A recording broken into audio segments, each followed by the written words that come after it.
接着下来我们远到从德国来的 Dr. Müller， 那他本身也专精在trigger point 那也本身他在之前他也算是一个非常有名的一个足球的运动员。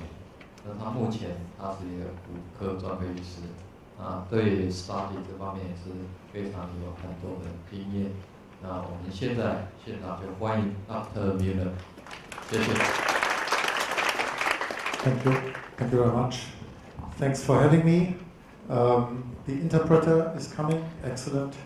So yes, thank you for the invitation. Thank you for the hospitality and that we are here in this wonderful place and hospital. Thank you also for the speakers that I heard before. My Chinese obviously is not so good, but I understand that a lot of the talk about the physics and the indication has been done already, so I can skip a few of my pictures. So thank you very much, and it was quite interesting so far what I understood. So we are talking about the treatment of muscle, but not only. We are talking about the treatment of soft tissue, and we are talking about the treatment of what we call trigger points. And the English technical terms trigger means to cause something. So we don't have trigger points only in soft tissue, but we also treat trigger points in the tendons, or also trigger points at the bony junction of the bone structure. So trigger points is including a lot of specific.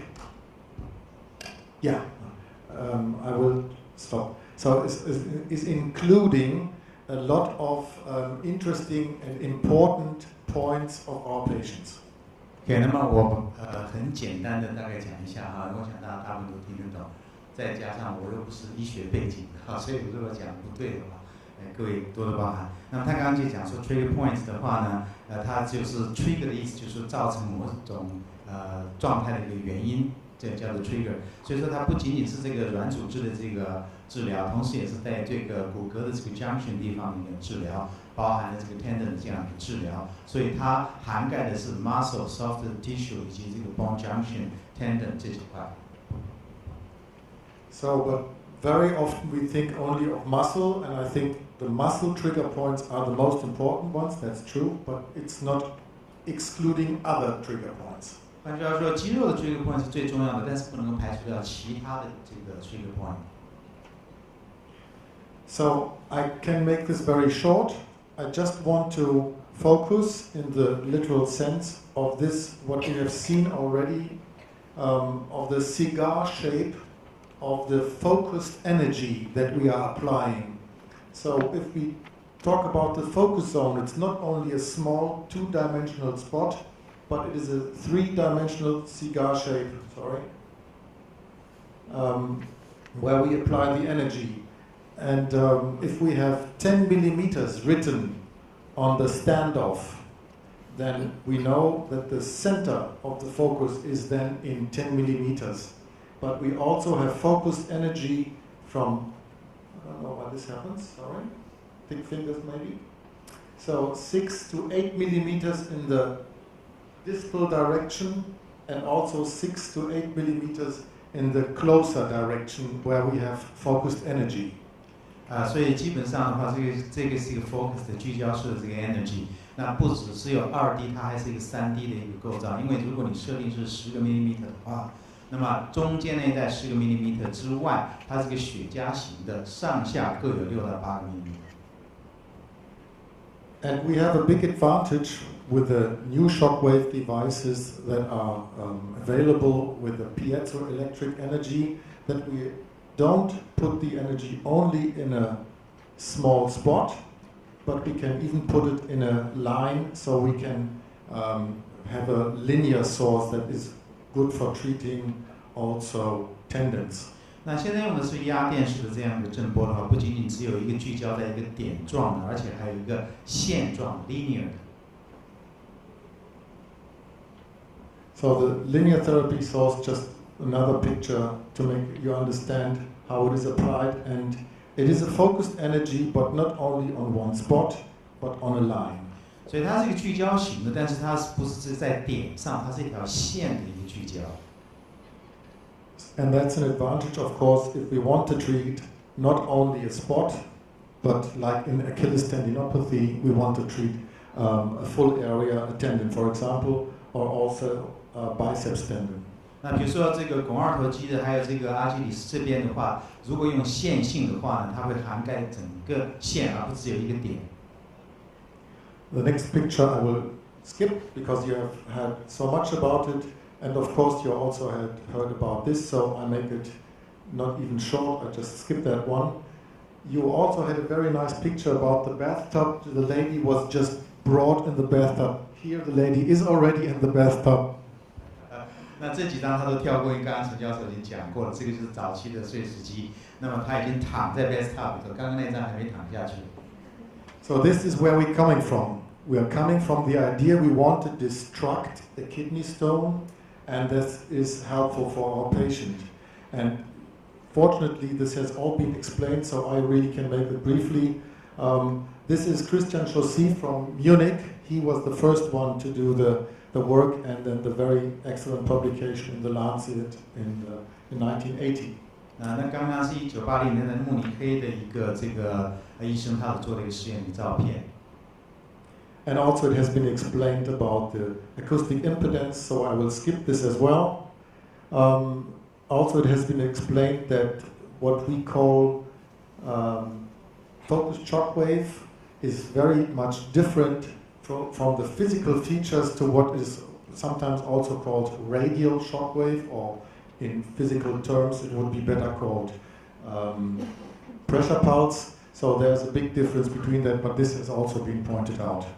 这一张刚刚也讲过，简单讲就是 shockwave 的它 duration 非常窄，跟一般的这个所谓的这个 radio 的这个 shockwave 的话，你看是右边这个，它的这个时间是差很多的。So important for us as a basic principle in medicine is what is called in Latin nihil nocere. So don't do damage to the tissue. And we know with low energy levels, we have never seen any tissue damage so far. 那这个是拉丁文的字，就是代表说不要对 tissue 有 damage 的意思，所以用 low energy 的话，不会对 tissue 有 damage。So what is fundamentally new in shockwave is the fact that we understand more about the effects of shockwave, as has been told also before, and we also know more about the knowledge of the pain condition in the musculoskeletal system. And I will run through just a few pictures. We are lucky to say that even the first, not only the first person, but the first persons or the first group was the study group around Professor Wan, who understood that we are talking about biological effects of shockwave. 那这边是主要跟各位介绍说，第一组的呢，开始做这个 biological 的 shockwave 的这样的一些研究小组是由 Dr. Wang 所领导的，就是 CJ 王所领导的。那么他对这个震波呢做了一个第一次的研究。So this has already been told. I go through this quickly. I just want to let you understand also that there's also a good group in Vienna working, and they have understood that they can induce effects of angiogenesis and improve ventricular function in ischemic heart failure in rats. 那么这个也是在维也纳的一个这个医学院所做的一样的，他们也是做了几个小组的这样的测试，在这个低能量的 shockwave 等在老鼠身上也做了一些像这个血管增生的这种实验。So we see shockwave is not only for urology, and then the next step was orthopedics with the chronic calcified tendon, but then the next steps are also vascular diseases and also nerval indications. So this is very interesting and very exciting about shockwave, that we are moving continuously forward to find help for our patients in other medical fields. 所以呢，在这个 shockwave 的话，不仅仅在 tendon 这一块，那么在这个 vascular 还有这个 nerve 这一块的话，陆续发现它都有它的一个功效。So we understand that focused shockwaves are a specific mechanical impulse, which is a mechanical stimulus directly also to the cells where it interacts with the mechanoreceptors of the cells, and then what happens is this kind of signal transduction that is leading to a new gene expression and a protein turnover. 所以这边只是在解释说它是一种 mechanical 的一个这个 stimulation 的一个方式，那么直接刺激 cell， 然后呢 cell 里面的这个 mechanoreceptor 呢接受的 shock wave 之后，直接给到底下的 gene 的 expression 呢，它做一些个这个反应跟改变。And this works also in the field of pain reduction, and also again a group from Professor Wang and from Taiwan has noticed this already in 2004. Also the group from around Markus Meyer in Munich, they have noticed that they have a suppression of substance P, so important also for pain reduction. 那 pain reduction 的话，还是他这一章要表现的是我们台湾的王教授 Dr. 王呢，有跟一组这个研究小组也出了这样的文献啊，那么讲到他这个 suppression 这个 pain 的这个 factors， 以及对于这个 substance P 的这个 suppression。那这底下的话是另外的这个在他们这个维也纳那边做的。So from these basic studies we have understood also, because this is always done in animals, here in rabbits, that we also have a reduction of substance P in this case, or CGRP in this study here, in the central nervous system, like in the dorsal root ganglia. 那这边也是在解释说，因为为什么会 reduce pain， 因为它呢可以增加了这个 CGRP 啦，还有 substance P 的这样的一个 suppression。那么这是另外其他的一些研究。I want to make it short, so we make the next step to understand what can it do in a trigger point, so in a local spot. And so we have the understanding that in a local spot in the muscle, in this case it was the upper trapezius, Jay Shah made a microanalytical technique, used a microanalytical technique to measure the local biochemical milieu, and he found that these substances that we all know about when we study inflammation and pain, that there is a significant increase in an active trigger point compared to normal muscle. 那么在研究这个所谓的这个整个的这样子做 micro 这个 analytical 的 technical 的分析的时候，做局部的这样的 biochemical 的这样的人类骨骼肌肉研究的时候，他发现 active 的这个 trigger point 的话，它会大幅度的增加以下他列的这些 concentration， 在发炎的时候，在这个 pain 的时候。So we can understand that even in this field, we can have a reduction working on our favor if we look at substance P or CGRP. That is helpful when we get also the substances in a trigger point reduced. 所以在 trigger point 的话呢，我们加这个 shock wave 的话，震波的话，它对于这个 CGRP 呢，还有 substance P 的话，都会产生一些这个机转。The induction of the migration of stem cells seems also to be an effect for the speeding up a healing process.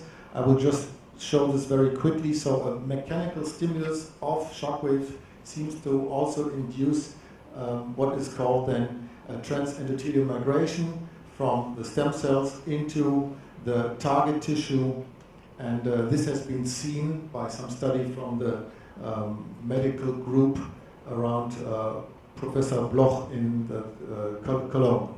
那科隆那边的话，有一个教授他们研究呢也是一样的 ，shockwave 的话，它会从这个 stem cell， 从这个 host tissue 呢，它直接 migrate 到它的 target 那边去。Right. Just a few other figures I would like to just point out again. This effect is called a pro-proliferative effect. So the induction of the migration of the stem cells in the target tissue has been seen only by focused shockwaves. 那这个只有在 focus 的 shockwave 会看到 stem T 这个 cell 呢会进入到 target tissue 那边去。那它这个的话叫做一个叫做促增殖的一种作用。So you heard the first talk with the wound regeneration, right, and the wound healing. So this might also explain why this is also working. So it is not only a regeneration or repair, but a real regeneration of the tissue. 那也就是要这样子就可以解释说，它的这个 tissue 为什么这个wound 会为什么 heal 起来，是因为它可以重新 regenerate tissue。So again, a nice study, but I think I've just seen it in the picture. When there was a direct application of focused shock waves on the sciatic nerve, so we understand that we have even if we apply it directly with high energy, we understand that we have within 14 days a full recovery.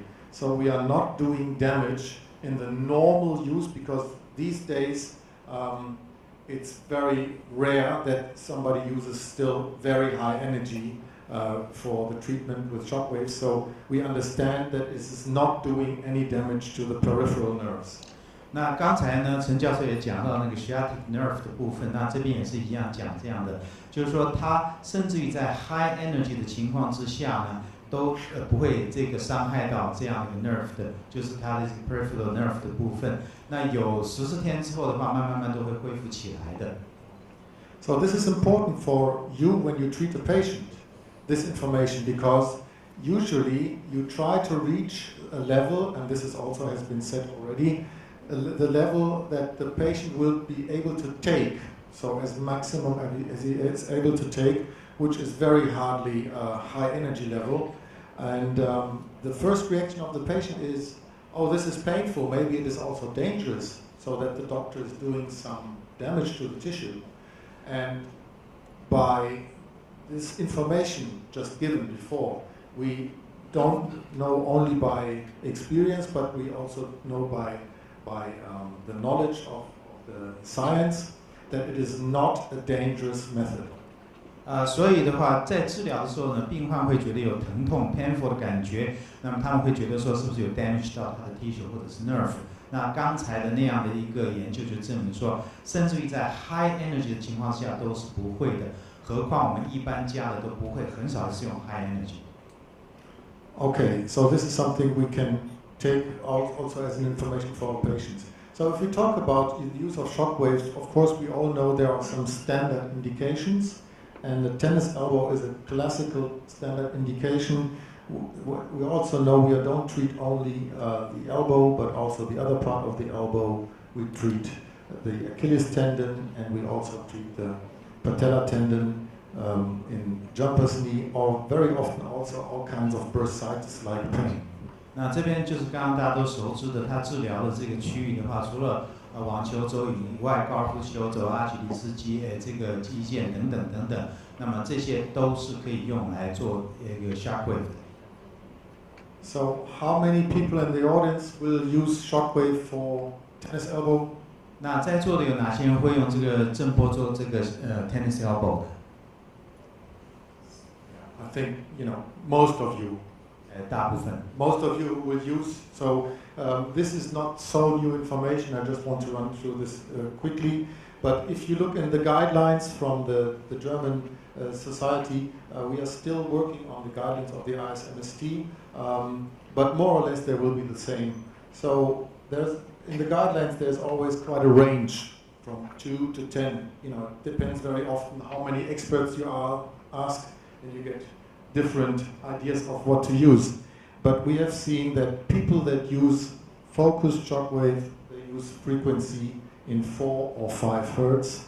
And if you look in the literature, the studies that have been shown to be effective with focused shockwave are the studies when they use 4 or 5 hertz. 那简单讲，就是他们也德国研究的话，在4到5赫兹之间用 focused shockwave 的话，在这个网球肘这边的效果是最好。 Very important is that we should not use local anesthesia, because it seems to affect the stimulus of the focused shockwave, so that you have less good effects, and there are even good studies available that this is the case, and you should not use local anesthesia. 那这里不能够用局部这个麻醉，否则会降低 shockwave 的效果。 Post-treatment is very important. You have to think there's a pain condition. In most of the cases, it's a chronic pain condition. You have to think that any kind of activity that is causing the pain will also cause that the pain will not get any better. So the very good idea is to tell your patient no activity for at least 4 weeks that is causing the pain. 那治疗后的话，要跟病患讲，至少4个礼拜之内不要做一些个会造成原来疼痛的这样的运动。Even now, there are some studies available, unfortunately also published, where you can see that if after the treatment patients did not have proper rest, that you don't get good results. 而且治疗后没有适当的休息，它之后的效果也不会很好。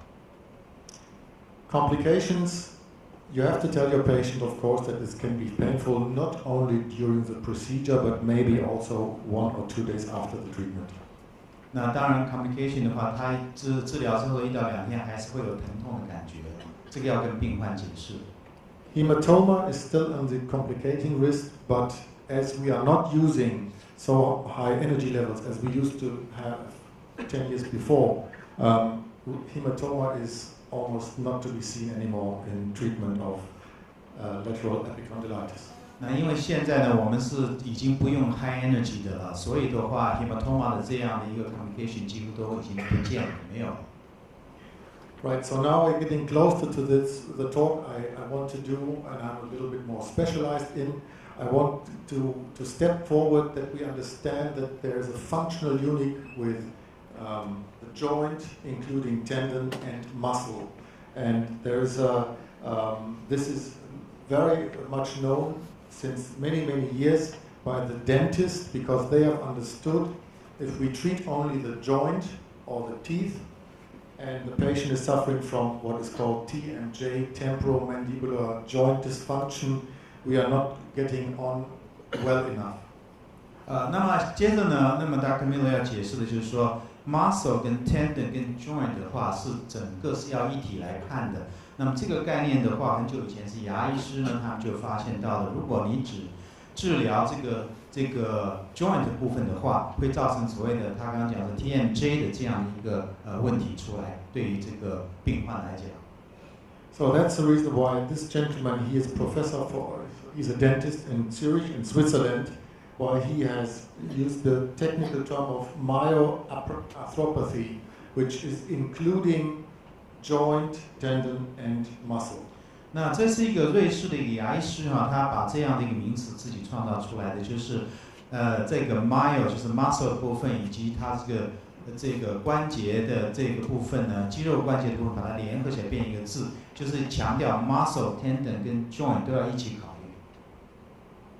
So coming back to tennis elbow, even if you look in the German textbook, which everybody who wants to become an orthopedic surgeon has to read before his examination, there on the tennis elbow it is written that the key symptom is a myogelosis of the extensor muscles, so of the muscles of the forearm that is insert at the lateral epicondylus. 那么很多在德国的这个骨科的这个医生呢，他们也都会在研究像这样的一个tennis elbow 的这个现象。主要的它的这样的一个症状呢，就是它的 extensor 的 muscle 呢，它会产生一个肌硬化的这样的一个现象所造成的。So just thinking again, there's a lateral epicondylitis, but also examine the muscle, and you will find, as it has been found by this study group from Denmark, and there are a few people also not only coming from Denmark, but they are from Spain, or this one, Professor Lee, he is from China. They are in the study group, and they examined people suffering from a tennis elbow, and they examined how often do they find trigger points in the extensor muscles of the forearm. 那这一组的话是丹麦的这个研究小组，但是里面不是只有丹麦人，包含西班牙人，包含的这个中国人都在里面。那么他们发现说这样的一个 trigger point 的话，像这样的一个 pen 应该是在哪里？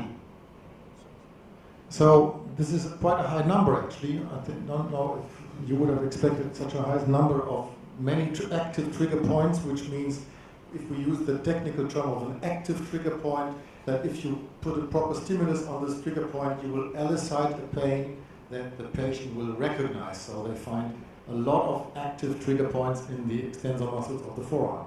那么在这个 forearm 的这个 extension muscle， 他们发现有这么多的这个 trigger points， 所以的话，只要这个 trigger point 这边能够这个加上 short wave 的话，就可以治疗。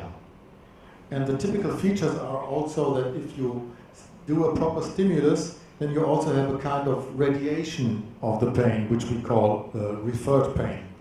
那在这个 trigger point 加上的这个 short wave 的话呢，它会产生一个 radiation 的 pain， 那么我们叫做 referred pain， 就是它的疼痛呢会走到其他地方去。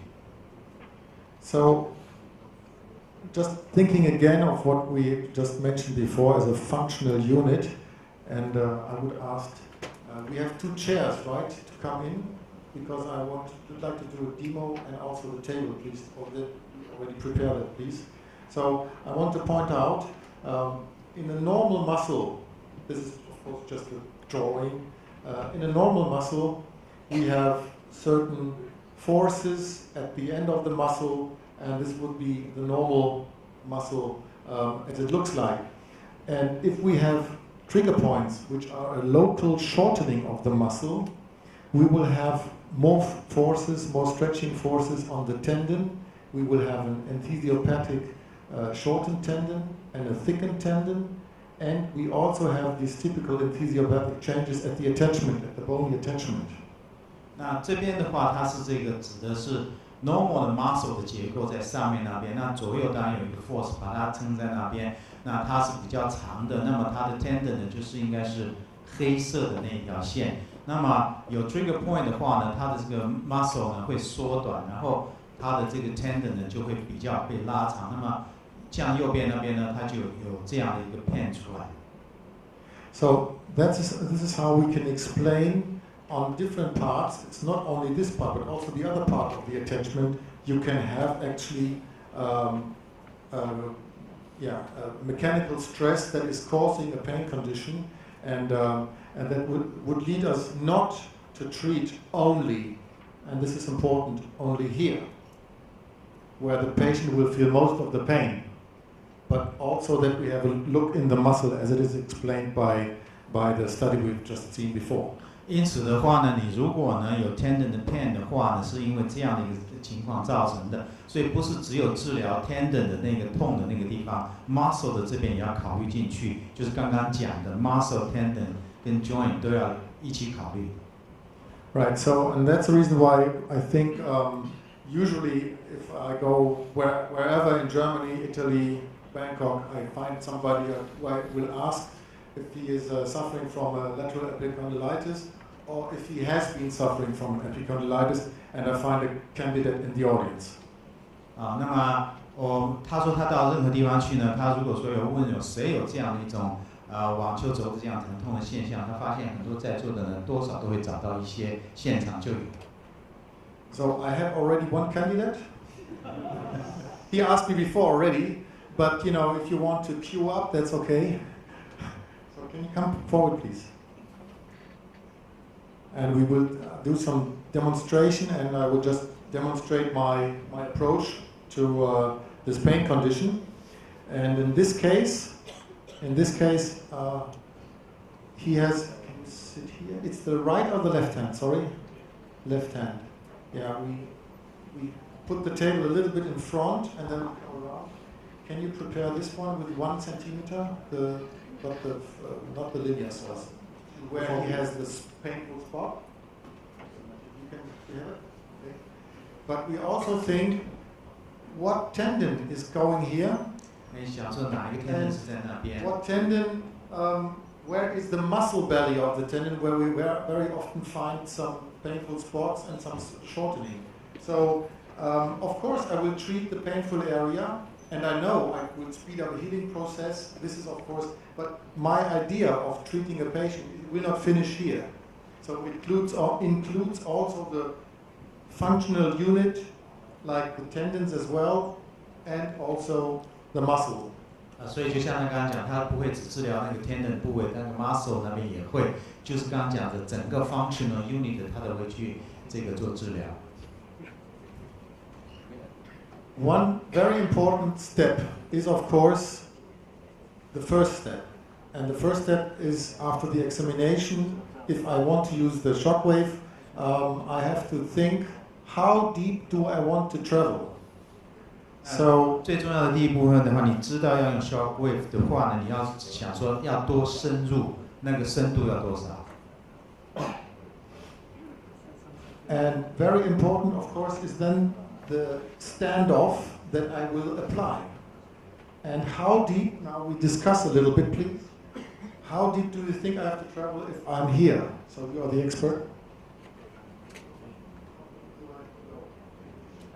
Yeah, and this that 1 centimeter is half centimeter.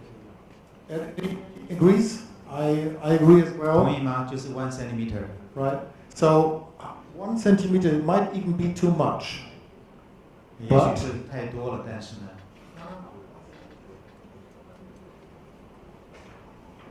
Because we remember the cigar-shaped focus zone, right? Not to treat only this exact spot, but it's a cigar shape. So we have 6 to 8 millimeters in distance, but also closer to that. We have focused energy. So that's the reason, if I want to treat this area at the attachment, where we think it's half a centimeter of depth, I know I also have some focused energy in the area of a half a centimeter, but also in the area of 1.5 centimeters, I will have focused energy. So I'm well arranged with taking a standoff with a depth of 10 millimeters or 1 centimeter. 所以它只是解释用那个雪茄形状的话，不是只有中间有 energy， 它整个雪茄形状里面都会有，所以应该是 0.5 再加 1.5， 整个的范围都会有它的 focused energy。 That's a good one. So the first step is also that the patient has heard of focused energy, shockwave, painful, right? So he will ask me, is this painful? And my response would be, yes. Yeah. So then he's a bit scared, of course. 当然，病患会是痛不痛，一定是说会痛，但有点会害怕。如果这样的话， So I start treating in an area where I think he has no pain, because then he knows if there is no pain in a normal tissue, he will accept that I will then afterwards go slowly in the direction where he feels pain. 所以先从不痛的点开始，让他知道说我 shock wave 加下去的话 ，tissue 没问题的时候是什么感觉，慢慢就移到有痛的那个点。 Yeah. Any pain?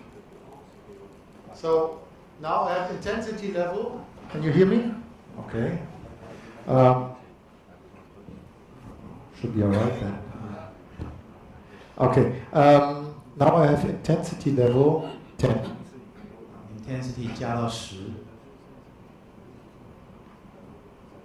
What happened?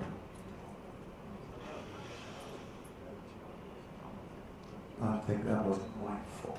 Yes, sorry. So I go. Go a little bit up. So because I'm searching now, and I use maybe a little bit more energy, but then I will go slowly in this direction.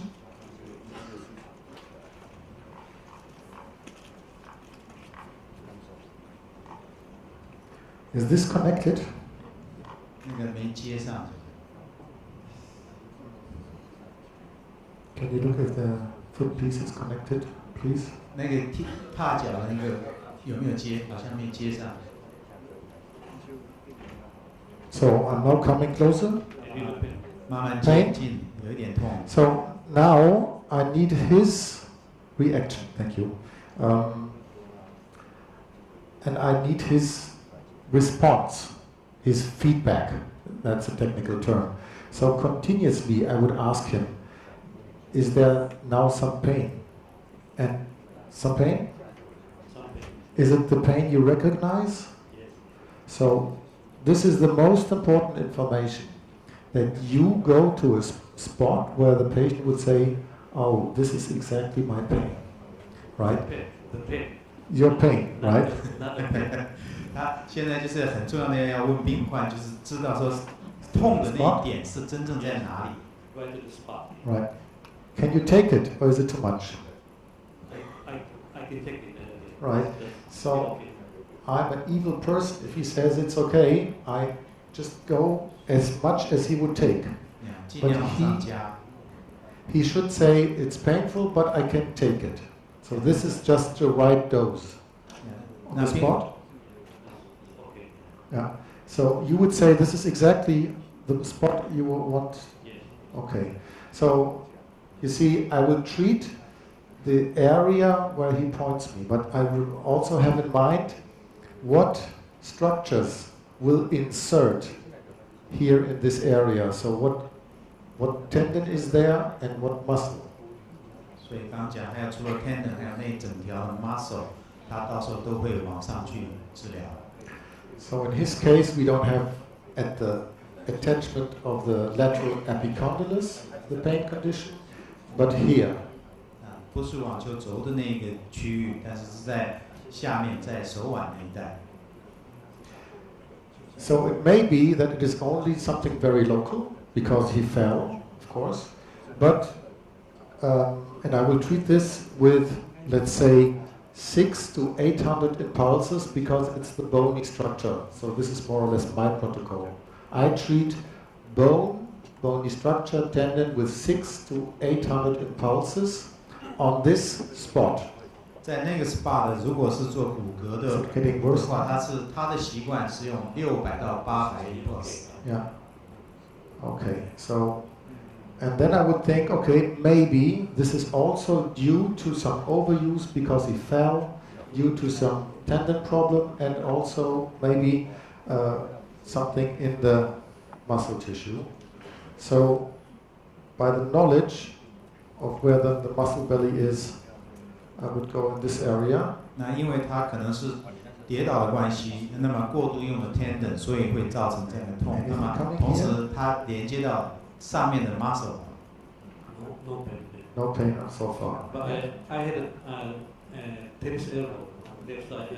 Okay. About 2 years ago, but was treated by corticosteroid injection, and no recurrence. So far. Maybe after my treatment. 还是有网球肘的问题的。 Anything coming here? Little bit. But I can tolerate.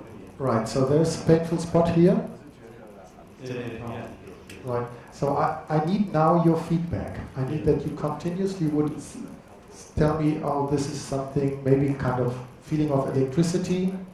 There's some pain. Right. Is it local or is it also radiating? Local. Sometimes I'm close to a trigger point, and then I make a small movement,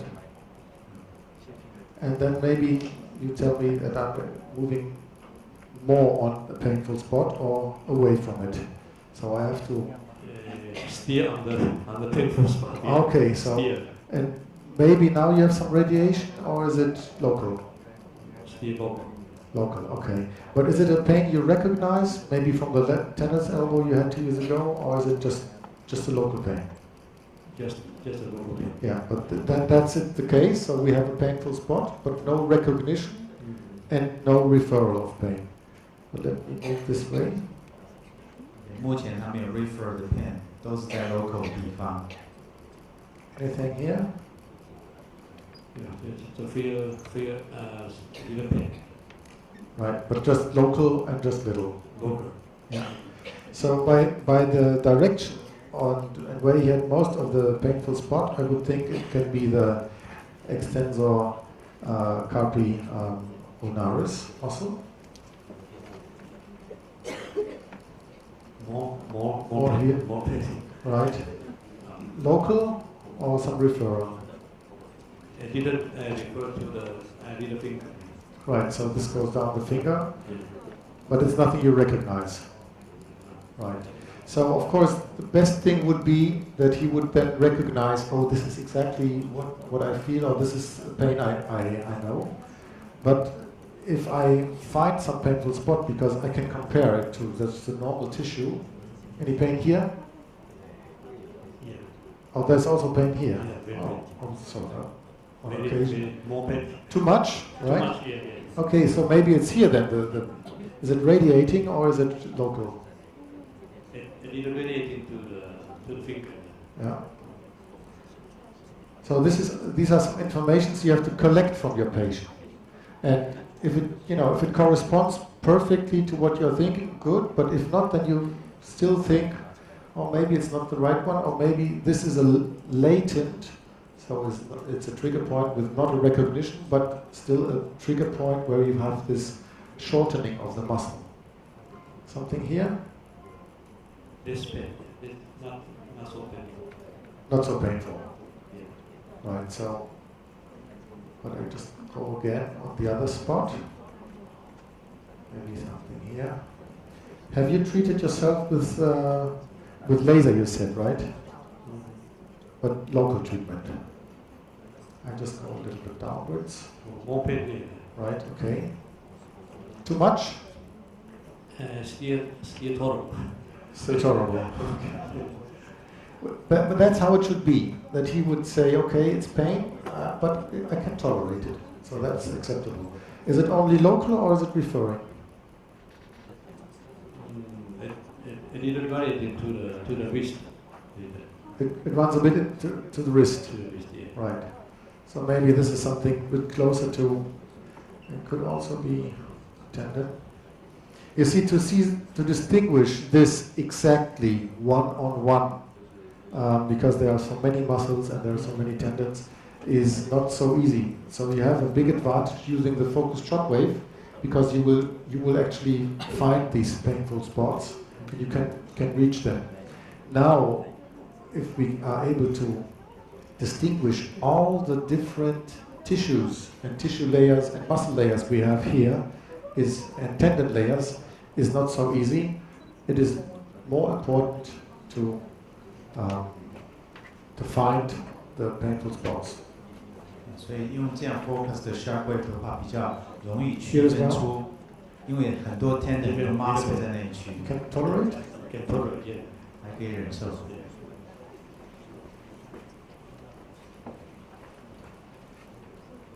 Okay. So this would be my approach to start with. If it would be a session, then I would treat, as I mentioned, 600 to 800 impulses on the bony insertion of the tendon, or where he feels most of the pain with the bone. And then I would search in the muscle belly for trigger points, but also along the tendon if there are some painful spots, which if there is pain and shortening, it might be a good idea to find a release that then the full length is regained. 所以在刚刚讲，他在手腕的 bone 的部分，他的习惯是600到800的 impulse， 然后往上走，找出 muscle 的 trigger point， 再找 tendon 的 trigger point。那整个这个 segment 呢，他都会去找。So the full length of the muscle and the tendon is regained, and then there is less tension at the attachment. 所以他把整个的那个 muscle 跟 tendon 那边呢都做治疗的话，他的那个底下剩下的那个有一个 tension 的那个 tendon 呢就比较慢慢缩小。So after this kind of treatment, I would ask the patient if he is okay now. Yeah, good. So it's not that he would say, oh, everything has gone, but that the treatment was acceptable. 是可接受的哈，还不是完全好。Okay. And the next step would be that you have to tell him, maybe after this treatment, because I was searching for painful spots, maybe you have also some pain after 6 hours or maybe even the next day. 可能跟病患讲，做完之后，接下来6小时、8小时或明天还会有点痛。Most of the time, it would be kind of soreness, like muscle soreness. 会有点肌肉的酸痛的这种感觉。So most of the time, people would not need a painkiller. 大部分都不用吃止痛剂的。But I would tell them, look, if you think it was too much and you feel pain tomorrow, take a painkiller, something simple like Brufen 600. 所以如果真的非常痛的话，就跟病患讲，稍微吃一点止痛药就可以了。Okay. So.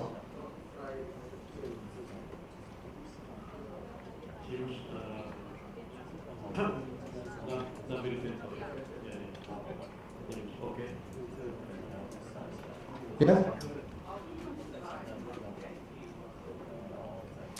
On the feedback of the patient.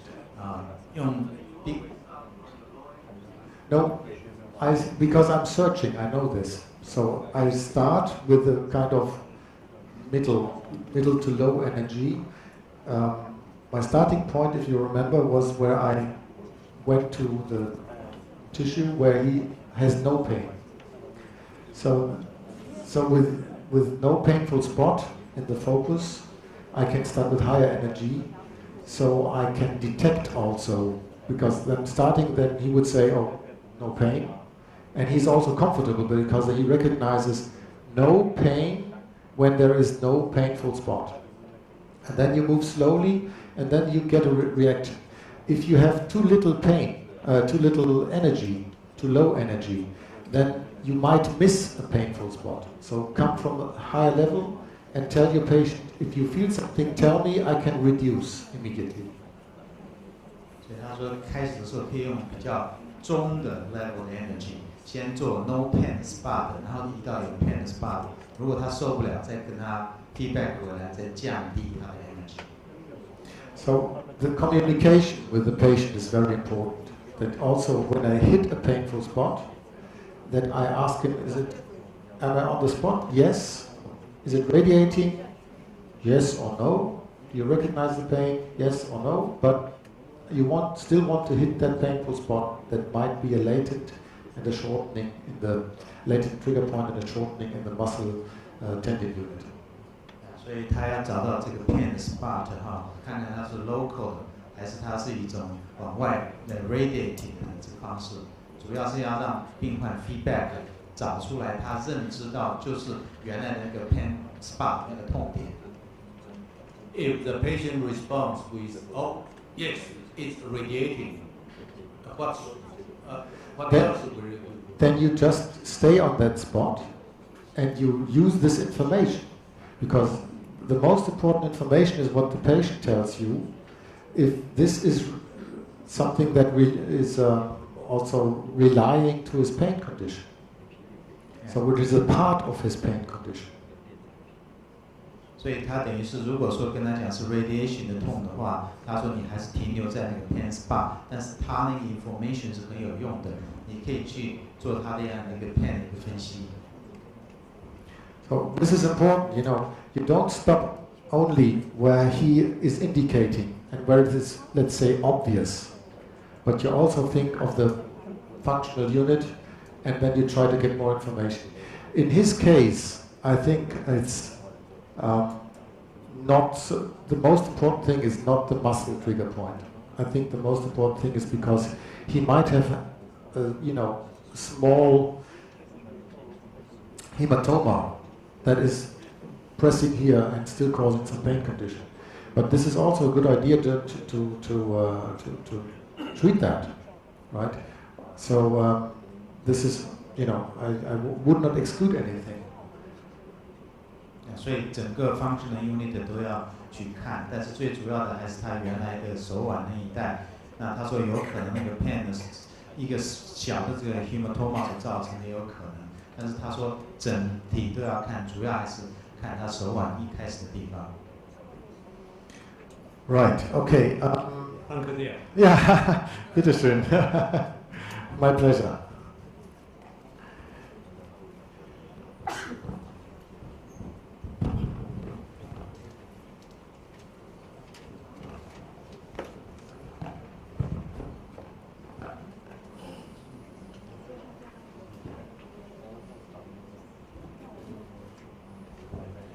So this is, of course, not the classic epicondylitis case. Have you had a tissue to wipe? You have one. Okay. It is, it's not a classic epicondylitis, but the approach, I think, is quite clear and quite understandable. And we might have some more cases later on. So maybe a good idea. I should have to show some more figures. Now you can think of the original person. So, to me important was just again the understanding. Where do we put the? Oh, there it is. The focus zone, and we reach also the spots which are a little bit behind this and before this. 所以要了解它是一个雪茄的shape。Focus 的 zone 呢是属于那整个蓝色那一区，所以在它那个中心点之上之下都有它的这个 energy 存在。Okay, but just a family picture taken a few years ago. 他家的照片。And just again this picture. So I will not keep too much on this because it has been said before already. If we talk about treatment on muscle, then we have to say the first one who started this was Dr. Lose Busch, and he did an investigation into the effects of focused shock waves treating muscle in the dysfunctional children with a spastic movement disorder. And then a few years later, a group from Italy, Manganotti from Verona, they just did following his protocol, and they've seen that they actually needed less Botox injections for these children, so that they saved Botox. And there are also some people now in the world, like in London, just following that protocol to reduce the amount of Botox that is needed for the treatment of spastic movement disorders. 他只是在讲说以前的历史什么时候开始用这个震波做这个 muscle 的这个治疗的。那么一开始的话，他是这个 Lucia Busch 的这个医生，后来到意大利也有人开始在做。那么发现用这个方式的话，在这个 spastic movement disorder 的这样的一个治疗的话，它可以降低 Botox 的用量的这个剂量。At that time, the Shockwave family was literally shocked, and he was kind of shouted at, how can you do it on muscle tissue, and now it's just part of the normal treatment. 之前当然有人反对，那么现在就是很正常的做 muscle 的治疗。Interesting, the next ones who even had the idea we are treating a thickening of the muscle, which is a trigger point, were dentists treating the masseter muscle in TMJ and temporomandibular joint dysfunction. 那刚刚讲过，牙医师呢也开始做这个 TMJ 的这样的一种这样的一个治疗，也开始用 shockwave。They of course understood already very early that they have to use low energy, low energy. 他们很早就知道要用 low energy， 就是牙科那边。So many years ago, more than 10 years ago, I did a pilot study with 30 patients of my office, and I looked at typical, let's say, patients in Germany that would attend with a pain condition in an orthopedic office, as you can see here. 那么10年前，他自己也在他的诊间做了30个病患的这样的研究，都是他是骨科的那边做的，那么做出了这一些 diagnosis。And I had a piezo 100 at that time, and I had a certain protocol. I used already frequencies between 4 and 6, and finding out that 4 works better than 6, but 5 is also okay. And I was looking for painful spots, not only in muscle, but where I could find them. 那么他当时用的机器在右边那边有列出它的型号啊，当时用4到6赫兹，他觉得4赫兹可能比6赫兹来得好，5赫兹也是 OK。And of course, using low energy levels. 那用的 low energy 的。And after 3 months, I reviewed my patients, and I saw that we had a significant reduction of the pain. And I asked them if they are doing any activity. 所以3个月之后呢，重新 review 这些病患，之前是红色，之后是绿色，看起来他的 pain 呢降了蛮多的。那他问他们有没有做什么样的 activity？ And even if they would do any kind of activity, so we see there is a significant improvement of the pain condition in this group. 甚至有做 activity 的话，是右边那一组，也是 pain 降很多。If you examine properly myofascial pain and you're searching for myofascial pain condition, then you have to do it systematically according to the recommended diagnostic criteria given by Travel and Simons. 那这边是这个 myofascial pain 的这样的一个所建议的 diagnostic 的这个标准。那这个呢是由这个 Travel 跟 Simons 他们所建议的。And this includes that you are searching for a taut band, you're searching for a tender nodule, and then if you stimulate this nodule properly, you get what we call a recognition, or you don't, but this is an information of course, and you also look for a referral of pain and a local twitch. 那这个它整个的 criteria 的话，先是从这个 taut band 这边开始，就是这个颈带区这边，然后呢再找这个软性的结节，然后之后呢，如果找到或找不到，他会知道有没有 recognize 到 pain， 那之后也要看有没有 refer 的 pain， 然后呢一些个局部的抽搐 local twitch 的这个也要看。So coming back to my study, we asked also, can I elicit a recognition of pain in these patients, at least in 1 or 2 trigger points? And we had 29 patients out of 30 where I can elicit recognition of the pain. 那做了他的研究之后呢，30个病患有29个都可以说，他们可以知道说认知说他的 pain 是在哪里。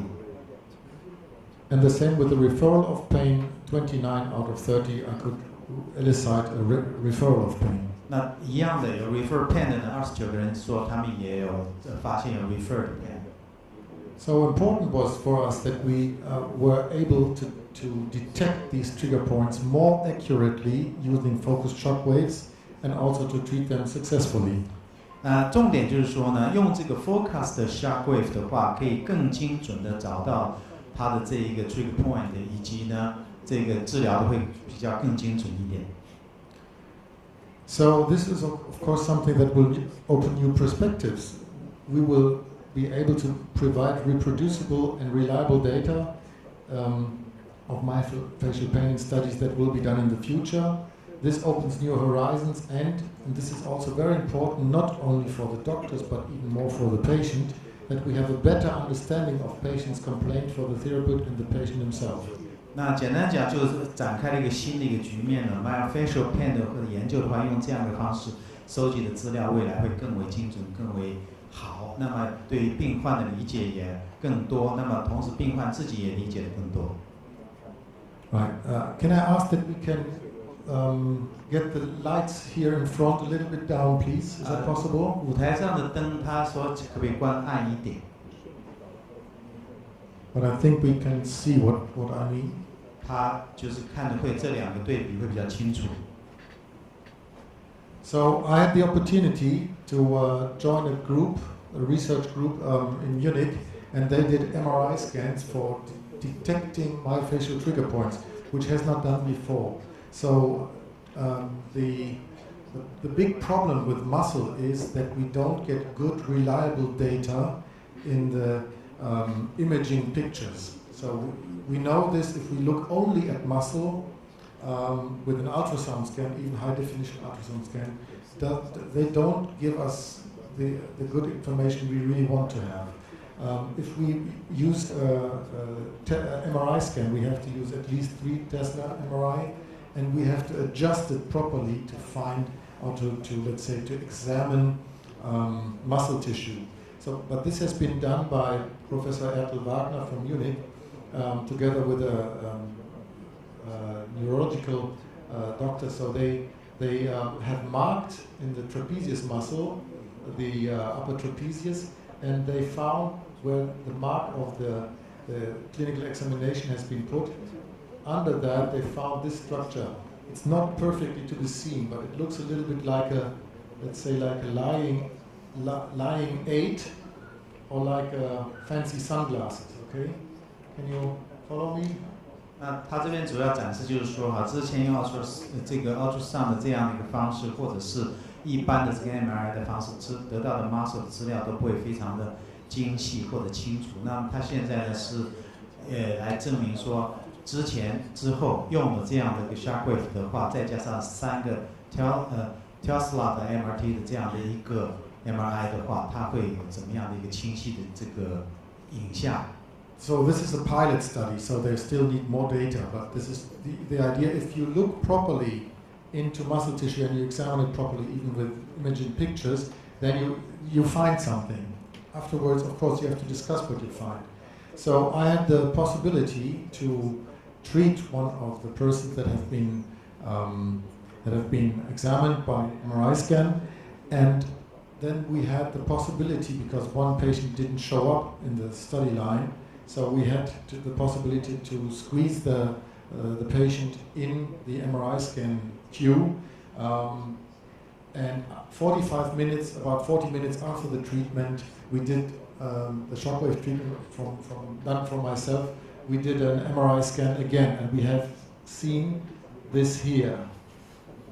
So you can see this is exactly the same structure, right? 这是经过45分钟的 shockwave 的治疗之后，用 MRI scan 出来之前跟之后的这个对比。那右边可以看出来，它的中间刚刚指的那边。So this definitely has changed, right? So we can discuss what did happen, but this is very clear. There is a change of the tissue, and there's especially a change of this, what we would have thought is a myofascial trigger point.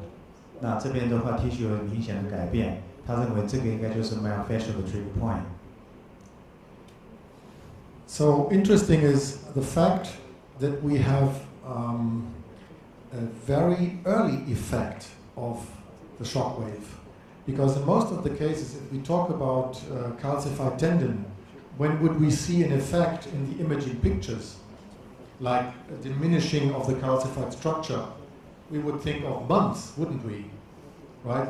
We know that the inflammation is reduced, but that we actually see after the application of shockwave in effect in the imaging pictures so early, after 40 minutes, is quite new. So this is really quite a astonishing information.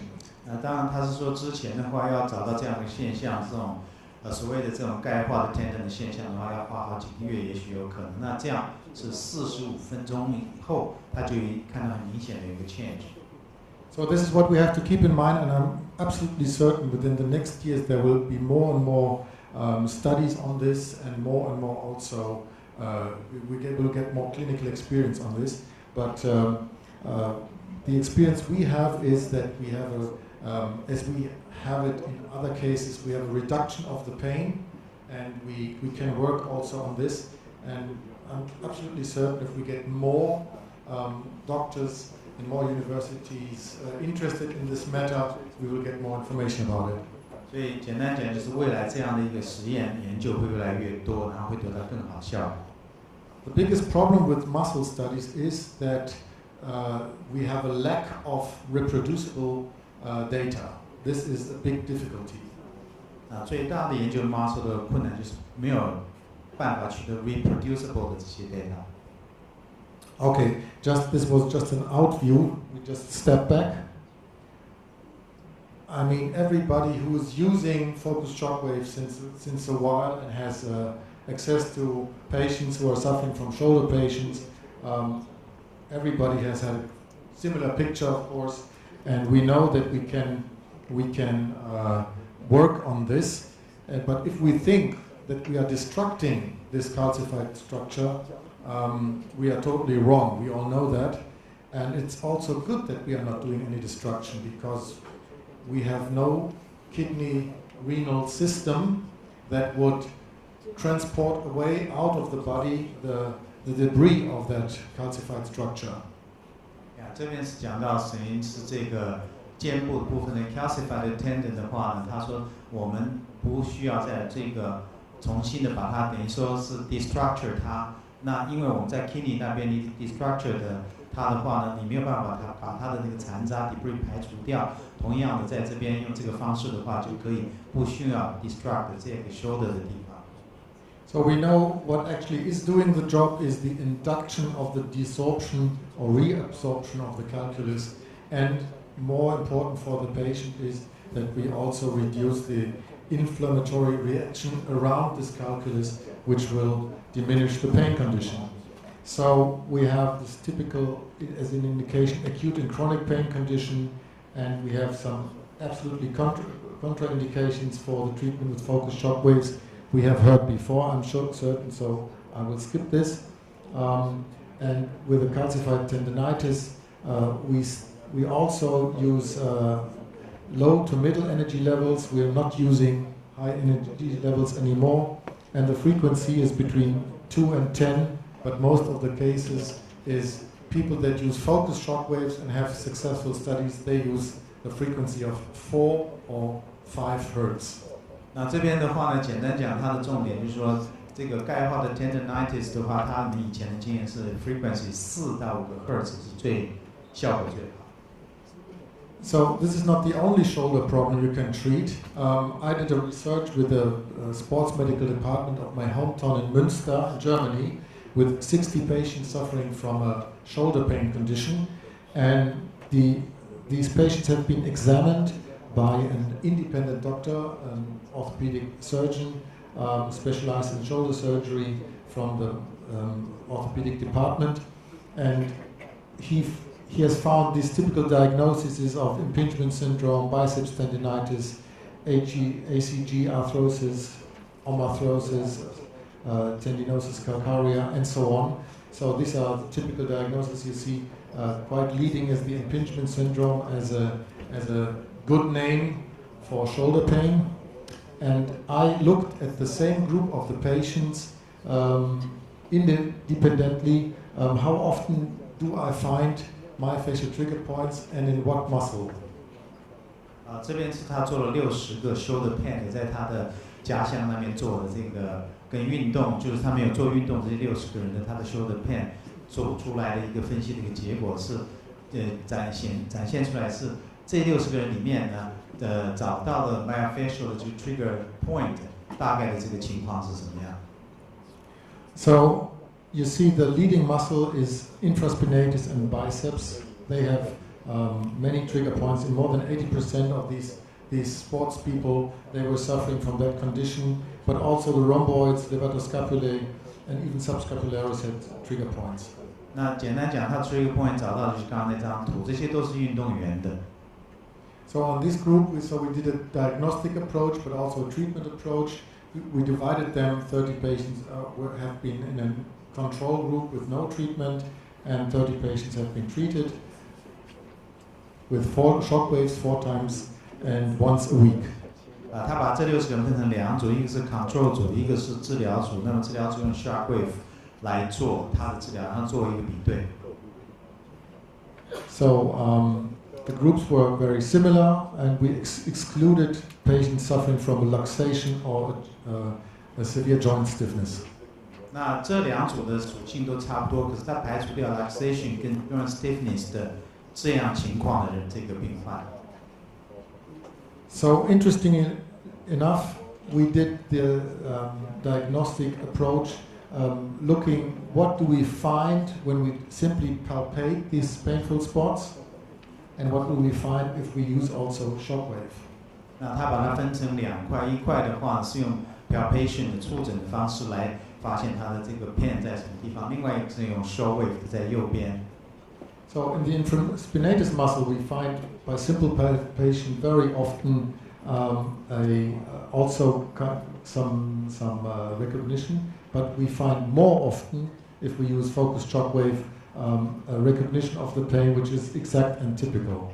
所以左边的话呢，当然是指的是这个 infraspinatus 的这个肌肉了哈。用这个 palpation 的话，找到的话是 exact typical 的大概有31个。那右边用 shockwave 的话，可以找到 exact 的点是60。So the similar is if we look at referral of pain. In this case, we have taken the biceps. By simple palpation, we don't have so often referral, but if we use focused shockwave, we have very often a distal and typical referral of pain if we illustrate the trigger point properly. 那这个股二头肌的这个部分的肌肉的话，它也一样 palpation 的话找出来 refer pain 只有大概12个左右，那么在 shockwave 的这个用下去的话有57个。So the information is that we also use this for diagnosis. This is it is very helpful, especially if we can elicit the patient's pain condition. The result was that we have in the control group no change by the measurement of the isokinetic abduction forces using the Cyber measurement. So in the treatment group there was an improvement. The same thing with the external rotation, and even more if we looked at the pain condition of the patient, the control group has not changed, but the treatment group has changed significantly. 刚刚那几张就是说，他用这个 shockwave 的话做 diagnosis 的话，他得到的一些个treatment 的结果是跟没有做之间的这个差异。So important is we have a significant reduction in pain and also in function and an improvement trend in the simple shoulder score and in an angle reproduction test. 所以简单讲的话，用 shockwave 的话，它这个 pain reduce 的很好，同时对于其他的这个 result 都是不错的。So I think the first conclusion is trigger points seem to play an important role in shoulder pain condition, and very important is that we can elicit more and better the pain condition using focused shockwaves. 那也就是结论就是在 shoulder pain 的话，用 shockwave 的话，它是这个效果很好的，同时呢，它可以改善 diagnosis 的这样的一个效果。I would like to make not a break, but just to ask if there are any questions from the audience. 那请问有没有什么样的问题到目前？ Any questions about the figures I've just demonstrated? 它那些数字 slide 上的数字，还有图。So maybe I made that quite clear. That's good then. Thank you. But maybe there's a question just for. 有没有在治疗方面的？ So from the organization part, we have now another half an hour with the interpreter, and then we have time for demonstration. But I think we can also do some demonstration now. So if somebody with a shoulder or with a foot pain or back pain condition, but that's a question, please. Guten Tag, ich bin Dr. Wesley. Thank you for your presentation, and I'd like to make sure conclusion that according to your experience, to the tendon and muscles, the frequency around 4 to 5, and to bone 6 to 8. Is that correct? You mean the level of energy I use? Yeah, just you mentioned the 4 to 5 frequency. Ah. And previous demonstration of the bony parts, you mentioned 6 to 8. No, 6 to 8 was the level of energy I was applying. Okay. But the frequency was 5. So I like 5 now because I used to do 4 for many years, and then I tried for half a year 5 hertz, and I found out my number of success didn't drop. So 6 is not working, so not that good. So if I use 6 hertz, like 6 shots in a second, I do finish earlier, but my success rate drops. So 5 or 4 is a good reason. And if you look in the literature, people who use 6, 7, 8 hertz, they don't succeed. So with focused shockwave, they use 5, or most of the studies will use 4 hertz. Thank you. And about the malunion of the fractures of the bone, is it similar? Even there are even studies available where they use only 2 or 3 hertz, but most of the people will use, most of the doctors will use 4 hertz. Thank you. My pleasure. You want to translate that? 简单讲就是他以前用4赫兹做的不错，改成5赫兹效果也很好，但是6赫兹就不行了。虽然6赫兹会比较治疗时间缩短，可是它效果差很多。那他刚刚是这个讲座文献上面也都显示出来，4到5赫兹效果很好，6、7、8赫兹就不行。Okay, then next step. Maybe somebody thinks if he would like to be the victim of the next demonstration. Let's see. 有哪一位要自愿现在上来？现在应该是肩膀的部分。Okay, but I will continue, and maybe this is a good case. So, if we talk about heel spur and plantar fasciitis, in Germany, people are very obsessed that they have to have a little bony change that would explain all their problems. And then we know, because of even good available studies, this is not the only reason for pain. And the truth is, we even have patients or normal people that have this little heel spur and they don't suffer from any pain condition. So we don't treat radiological images, we treat people and we treat a pain condition. And it is a good idea if we don't look only, of course we look at the x-ray, but if we look only here, we might miss many other reasons for the pain condition.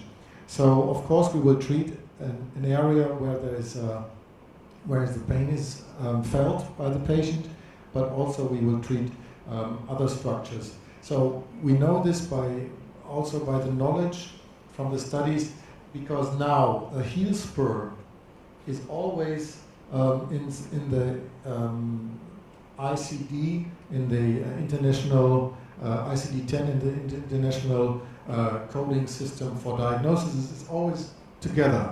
Heel spur and plantar fasciitis go together, and so it is not that we treat only the heel spur or the typical position. Very often we have a painful area there, that's true of course, but we would also search for the reduction of the inflammation of the plantar fascia.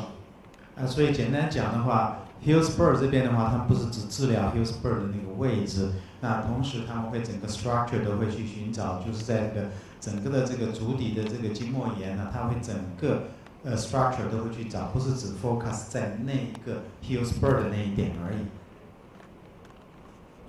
Right, so the protocol is very much similar to the protocols we know before, and you might know them as well, but it is maybe a good idea to know what is underlying the plantar fascia, what tissue do we have below that, and there are some levels of muscle lying below that, and if we recognize that there's some knowledge about foot pain, also by the people that have experience with myofascial pain, then we know that the quadratus plantae, for example, makes a typical heel spur pain. 这边就解释说，这个足底筋膜炎的话，它现在足底的话有哪些个 tissue 所组成的，有哪些个 layer， 所以说呢，像这4条的这样的一个 tissue 的话，它最好的 trick point 就是现在打叉那里。So my approach is not only to treat this area. I will treat definitely, and I find some painful spots here, but I will also treat the area here with the knowledge where I have to put my focus on properly. I will reach also quite often painful areas here. 所以它不是仅仅治疗它打叉的 trigger point， 它会整个 tissue 的整条的 structure， 它都会去做治疗。So plantar fasciitis is not for me only at the surface of the soft tissue in the foot, but it's also that I definitely will find some trigger points in the muscles. And if we use focused shock waves, just think again of the cigar shape, so you will not be able to distinguish where you exactly are with your focus zone. So we know where we are, but then by this we will not be able to say, I'm only treating the fascia of the plantar, I'm only treating a trigger point in the quadratus plantar muscle. So we just have to know that there is quite a range of tissue that we will reach painful spots. 所以这张图就是表现出来说，它不是只有做 tissue 的这样的一个 sharp wave 的治疗，还有整个 foot muscles， 就像左边那张图一样的，就是不是只有在这一个 soft tissue 那边，那么这些 muscle 它都会去找出来，然后做一些治疗。And again, very often the insertional point is the most painful spot. The patient will indicate, and thinking about this again, so you have seen these pictures very often today, but thinking about this again, it's just a simple idea of the knowledge of anatomy, the knowledge of function, and the knowledge of the functional unit. 所以在做治疗的时候，那么回到这张图，它就是一直强调你要考虑整个 functional unit 在这个解剖上面来看，那也就是除了 tendon 就是 muscle， 还有这个 structure joint 这些都要考虑进去。Right. Usually I would ask for the next hand-on session. Maybe somebody would like to come forward with some foot pain, or 有脚痛的吗？ No. Everybody's healthy. That's good. 都很健康。 So if we talk about myofascial pain, very often maybe these pictures have come across. So in the neurological departments, I think all over the world, this figure is quite well known because it's very often used to explain tension type headache. And tension type headache must not necessarily be only related to some trigger points in the upper trapezius. There are many more muscles involved, but definitely this is now common sense in the neurology departments that if patients suffer from tension type headache, you also have to treat trigger points. 所以这边的话，这张图可能在已经大家都是熟知的一张图了。那么也就是说，你现在有这个 tension headache 的话，那么你也不一定是只有在头部那一区，我们也知道还有其他的 trigger point 都会受到影响，也要去做其他的 trigger point 的治疗。So maybe also important, very important for orthopedics and neurosurgeons is the knowledge that there very often are painful spots in the gluteus muscles that can make a typical referral of pain. 那就像它这张图的显示出来，右边的那两个叉的那个地方，也有可能是它的 trigger point， 也是它的 pain 的一个地方。So we know by now quite a lot about the referral of pain because of some studies starting with Dr. Caldrain, and he did an injection on himself, so quite a heroic approach, with hypertonic saline solution. And if you inject hypertonic saline solution, it's very painful. So he found out it's not only where he injected painful, but also he found out on himself. So again, quite heroic approach. He found that there is a referral of the pain. 那么这位 doctor 呢，Ehrenberg 的话，他在意大利的，他自己也做了一个实验。那么当年呢，他是自己注射，你看那边有 points of injection 注射的点，他注射的是 hypertonic solution 进去，他就发现说有 refer 的 pain， 从那边也可以一直发展走到下面 tendon 也都会有痛。Professor Menze, who did basic studies on muscle pain, on skin pain, he has done basic research to find out how can we explain referral of pain that is not following, as it is described here, the segmental nerval root system.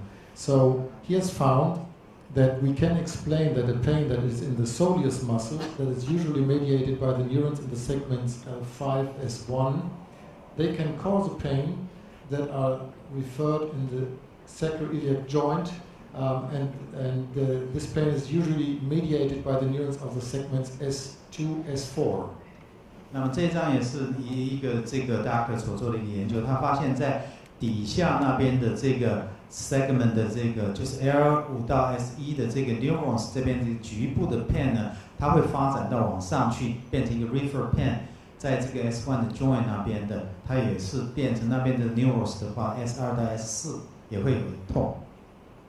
So he found out GS muscle stands for gastrocnemius soleus muscle. If you want to have this figure, Deutsche Ärzteblatt, it's like this, or maybe you Google Mense and muscle pain, and you might get this as well, because it's in German and available in German and in English. So it's a good understanding. So again, GS muscle means gastrocnemius soleus muscle. A nociceptive input from the periphery, usually led, as it was explained before, from L4, L5 or L5 is S1, can lead to the activation using the pathway of usually ineffective, so-called dormant or sleeping synapses, which are in the spinal caudal nervous system. 那他现在这张图，他说你可以 Google 他右下角可能看不太清，叫做 Mense 那边的 muscle pain， 打这几个字，你就会得到他这张这个 information。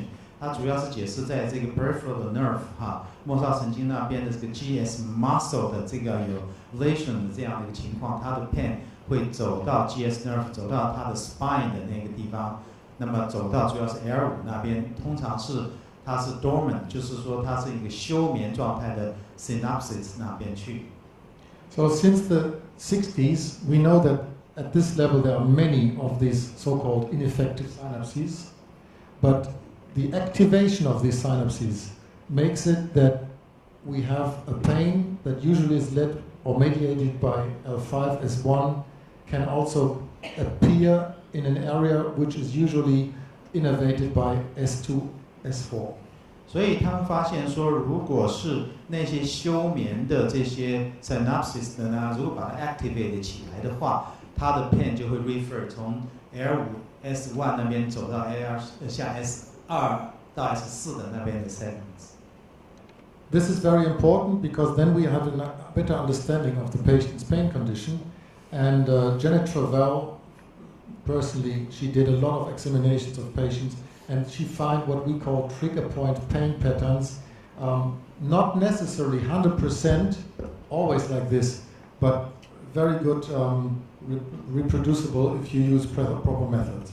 那这边就是一个总的一个图，有这个 Janet Travell 他跟这个 Simons 所画出来的 trigger point pain 的一些 pattern， 不见得100%是一样，但是非常类似。And by the explanation from Siegfried Mense, we now know, and this is medical and scientifically proven, we now know how it works. So it's not only following only the segmental innervation. I use very often dry needling. I wanted to show, which I will show with the next slide, some technique of dry needling. Okay, I go through this quickly.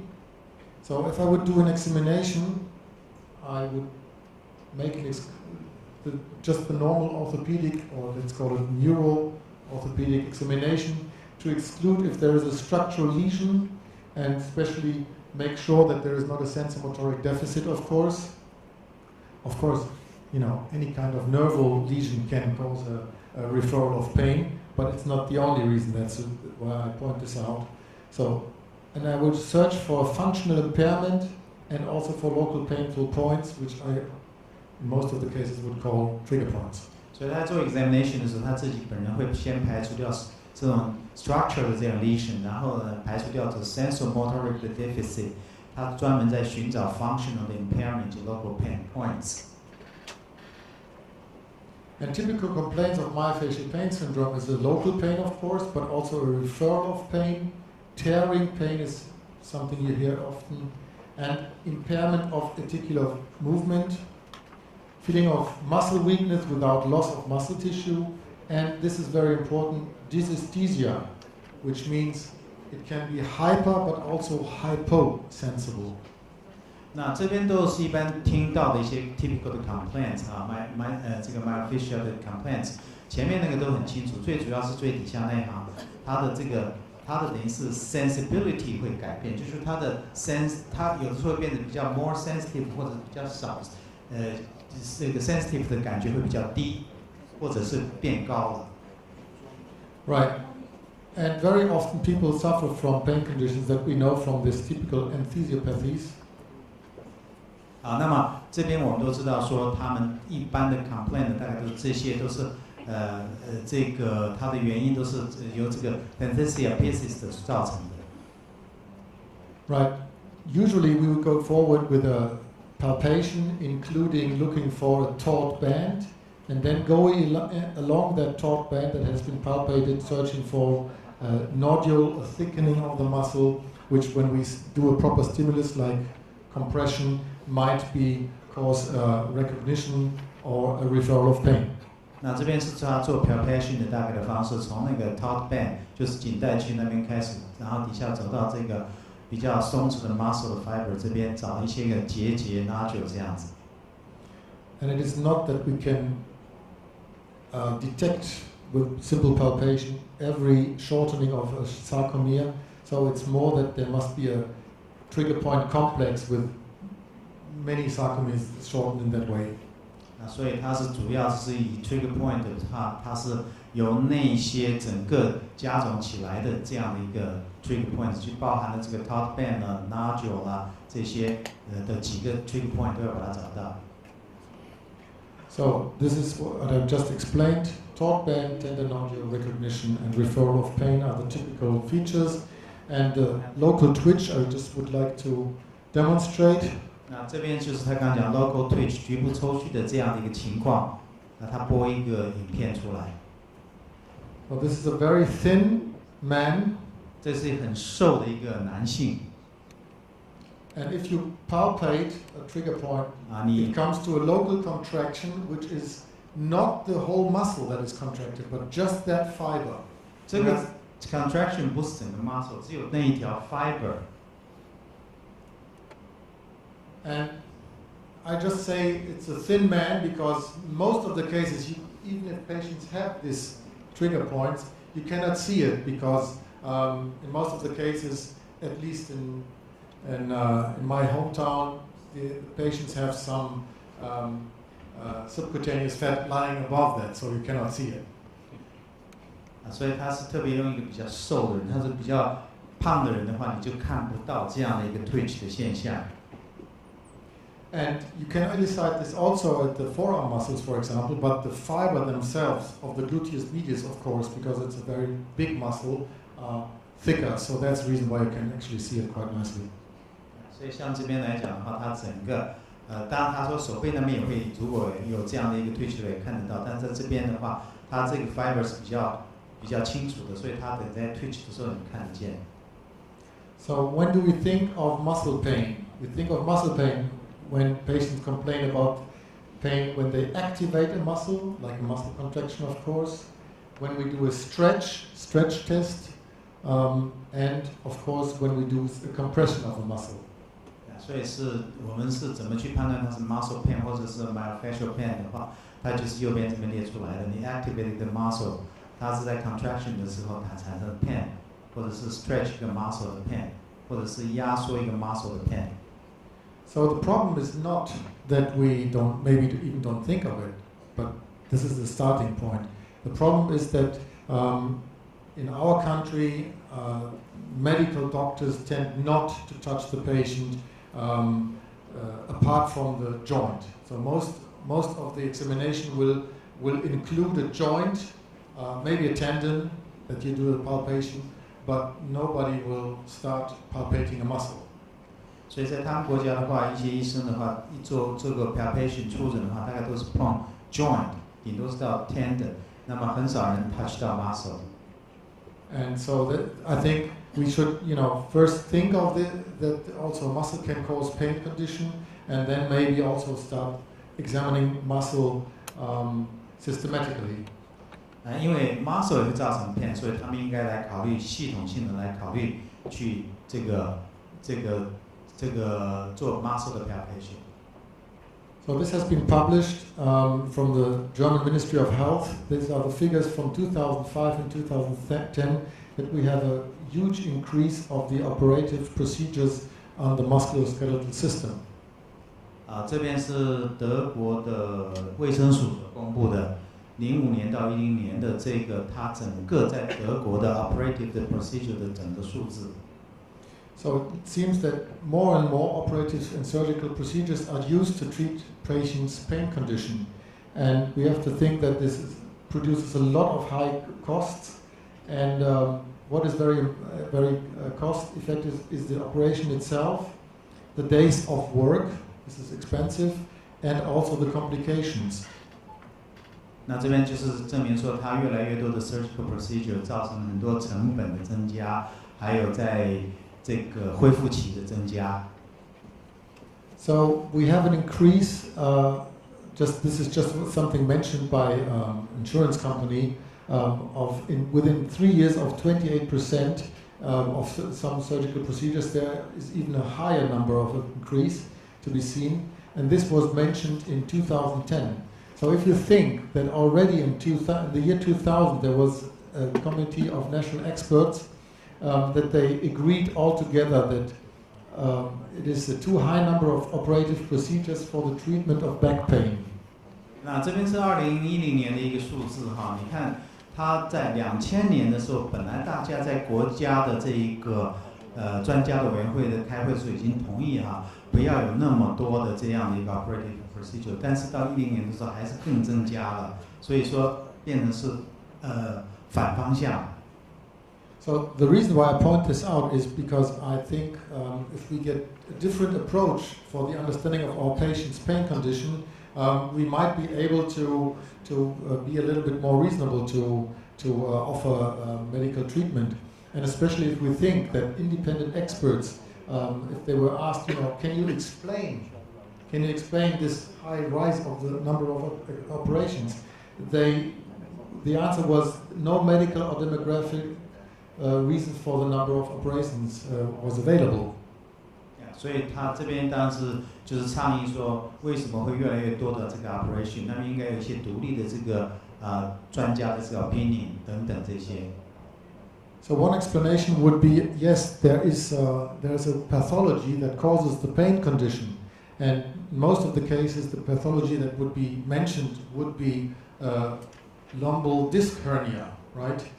For operative procedures in human beings. So if we look in the literature, this is very old, so this is just the years when they started to do MRI scans. And then they had to distinguish what is pathological and what is normal. So they found out already at that time that we have no correlation, no statistical correlation with the pain condition and findings of what we think is not abnormal, like for example discal hernia. 所以他们这边主要是讲说，有些文献研究显示出来说，一般比如说你的这样的一个腰的椎间盘的这些突出的问题，可能跟一些你所想象的传统的这个原因呢，可能会不一样。So again, even more studies after these years, then no correlation with MRI scan and pain of the lumbar spine. 这边也是一样的，就是他们之间没有什么关联性。Very interesting, this study made in Korea, and they looked at asymptomatic Korean subjects. So this is how normal people are called. And they looked how often do they find any kind of changes, and they looked lumbar disc herniation, annular fissure, nucleus degeneration. 这是韩国的，他们找了一个所谓的没有症状的这些韩国的这些研究对象来看，那么来发现说他们还是有一些问题的，像这个腰的这个椎间盘的啦 annular 的 fissure 这些都还是有存在的。So in conclusion, they found a very high number of prevalence of these changes, and their conclusion was also, I wouldn't go so far, but all disc degenerations are not considered to be pathology. 所以结论讲说是所有的这些所谓腰部的椎间的这样 degeneration 呢，都他说 readings all 大部分的都是非病理式的。So to understand the patient's pain condition, doing an MRI scan is not really a good decision if there is not a proper indication. An MRI scan gives us a specific information and a specific answer, but first we have to ask a proper question, which maybe is a better idea when we have examined the patient properly first. 换句话说，只依赖 MRI 的 scan 的话，不见得就是100%准确，要先问一些适当的这个问题，做一些 examination。And unfortunately, we have the idea that if we see something not normal, that we think this is the reason for the patient's pain condition, as it is just explained with the lumbal discs. 那么常常我们会觉得说等于说是靠自己的这样的一个知识来做一些一个判断。你觉得说就像这个腰椎间盘的这个问题一样，你认为说这种 pain 是一种是 normal 的。And so this group from Italy, they have understood that myofascial pain is very oft mimicking radicular syndromes, and they understood by looking in the literature that there is a misunderstanding of the analysis of data for the diagnosis of musculoskeletal pain. 这是他讲，这是一个意大利的，他们这个所研究的一篇这个文献，他讲说这个是 myofascial 的这个 pain 的，它的这个等于是他们把它想成是一种这个神经根的一个 syndrome， 所以他说这是一种错误的一个看法。So it's quite reasonable that there must be other structures to be considered the cause of musculoskeletal pain. 所以必须要考虑到这个 musculoskeletal 的 pain 呢，可能还有其他的 structure 也造成的原因，这个要考虑。So low back pain evaluation and management. This study has been given by Rosimov and Rosimov, which are two neurosurgeons from Baltimore in America, and they say the basis of the initial examination is to recognize a myofascial pain syndrome that can imitate a nerval root lesion. 那这边也是巴利摩两个医生他们所研究出来，他们讲的这个引述他的话，就是说这开始的这个 examination 的这个基准呢，就是要先去认知到说 myofascial 的 pain 的 syndrome 呢，可以它好像是被看成是一个神经根的这个突变的这样的现象。Right, and so this is still the picture I would like you to be aware of, and if you go tomorrow to work, that you have somebody is explaining you, oh, I have some back pain and it's going down in my buttocks but also in my leg. Of course you have to exclude that there is not a structural lesion. That is absolutely important. Of course you have to exclude that there is not a sensomotoric deficit. But if this is excluded, then it's a very good idea that you also examine the muscles of the gluteus muscles, but also the lumbal spine muscles, of course. 那所以他刚刚讲呢，就是说他在看诊的时候会先排除掉刚刚讲的那两个现象，然后他说，如果有人说他的这个 lower back pain 的话，那么在底下像他画的这边的臀部的外侧有痛的话，他说你要去 exam， 同时要 exam 那附近的 muscle。 And this is my approach to it, and I have found out if I use, like in the shoulder pain, where we've done a study, if I use the simple palpation with my fingers, I'm not so bad, I think. But if I use focused shockwave, applying it directly on these painful spots, I can reproduce the patient's pain condition much more often. And okay? 所以在肩痛的话 ，shoulder pain 的话，他是用手指头做 palpation 做触诊，找到那个痛点。他说常常也是能够找到，但是用这个 focused shockwave 的话，他说更能够精准的重置他的这个痛点在哪里。So you have to think these patients have been to other doctors, and their referral of pain that goes down the leg has not been explained properly, or it has been explained because of a discal hernia, as we have seen is to be found quite often. So these patients very often go for an operation, and which is definitely not a good idea. So it would be a good idea to examine first these patients. Of course, if you have a discal hernia that is pushing on a nerval root, it's a different story, right? But if not, then we know it's a good idea that we treat his pain condition, including myofascial trigger points. And of course, the good idea is to have a proper tool in our hands where we can detect this pain. And that is an enormous advantage if you can use focused shockwaves and reaching even the deeper layers.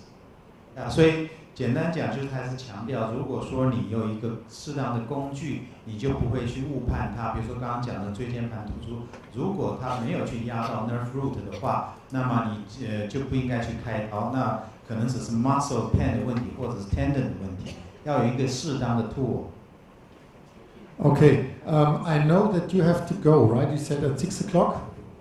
So I don't want to be impolite, just the other way around. I would like to give him a big hand because he's an excellent interpreter. 谢谢，不好意思，因为我要去赶飞机，我跟他讲我6点要离开。Still working, quality. So he has to get an aeroplane. So thank you very much for your great work. And just again, and I will continue, but now I can speak only German, Italian if you would like to, but English should be fine. My Chinese is not as good. So I think, as I have recognized that some of you Sunday would like to go, I don't want to finish the lecture. I would like to continue, but I think now we might do something like hands-on or some questions that we get a little bit closer and get more in the practical part. If you want me to talk, I have another 2-4 hours if you want to, no problem, but maybe we do some hands-on. Is that okay with you? I see some, okay. So maybe some questions you? Thank you, Dr. Müller. 在座各位有没有问题也想要询问？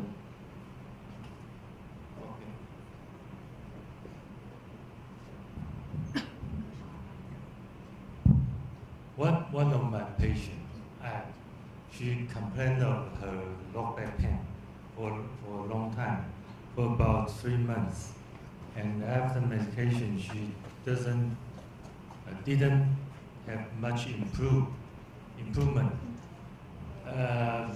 Some doctor tell her that she might have a disc problem, but in my opinion, she should have some kind of myofascial pain.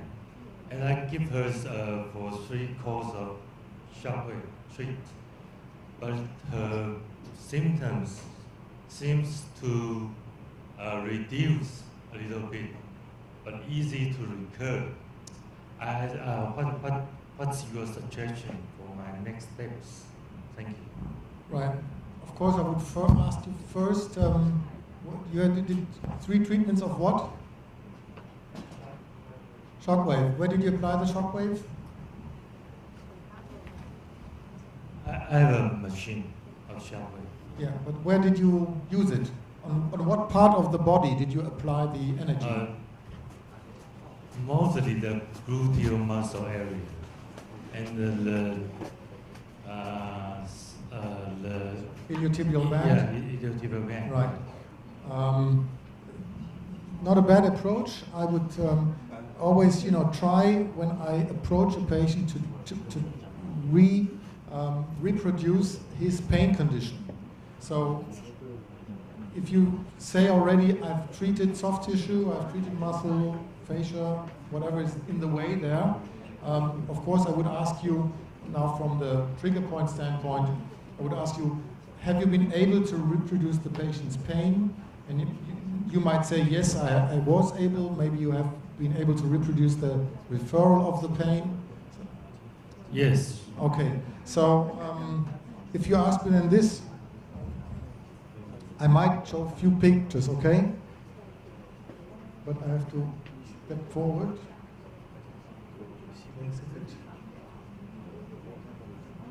I was prepared to do a little bit more of talk, so now we're coming closer. Right.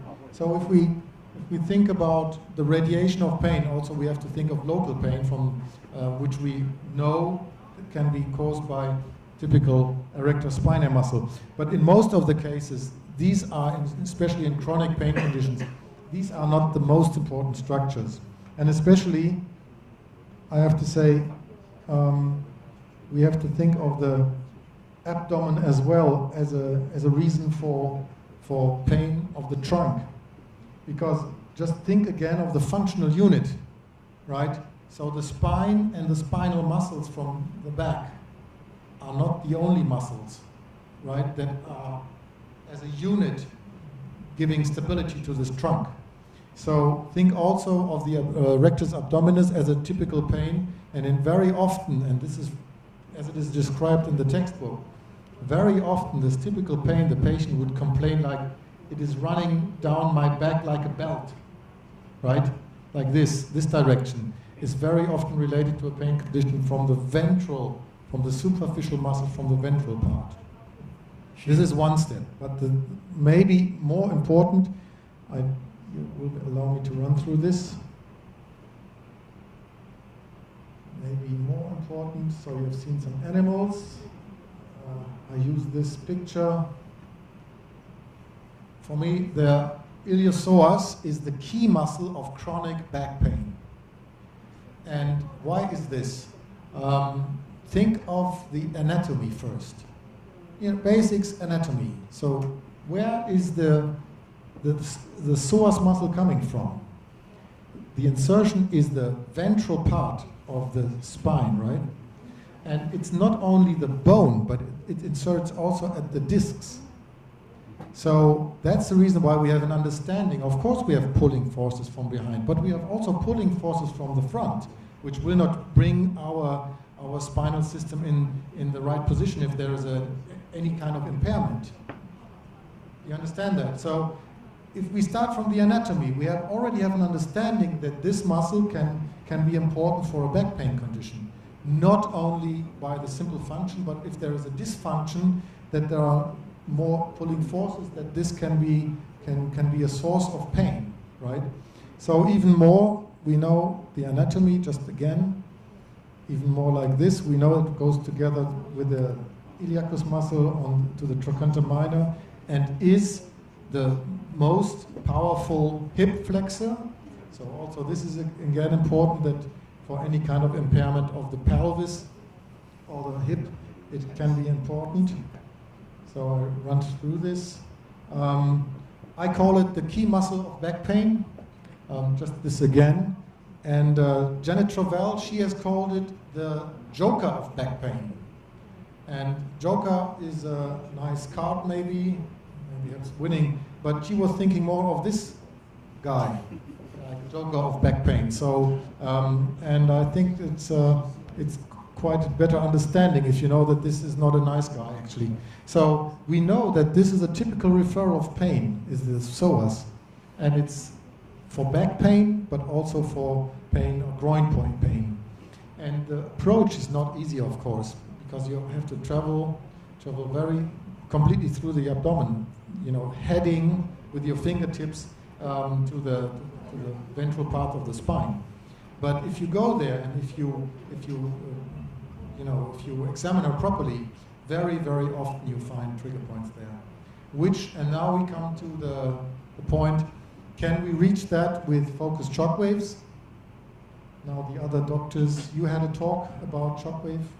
Do you think you can reach the psoas muscle with focused shock waves?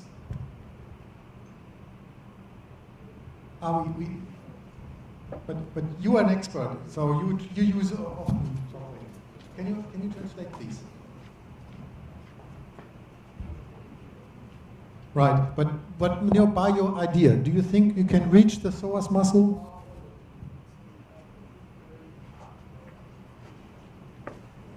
Right, because of the depth, or what would you? Yeah, okay, but we have the possibility now to go deep as 6 centimeters, and then it's soft tissue. We might be able to press a little bit. So I think from the approach, like, can we reach it? We can, but from the idea, there are some tissue before the muscle. And I wouldn't worry about the vessels. We are not using high energy. We are not doing damage. But we know there is air-filled organ, bowel, in between. And we all know, I'm sure you have said this before, you should not have an air-filled organ in the focus zone, right?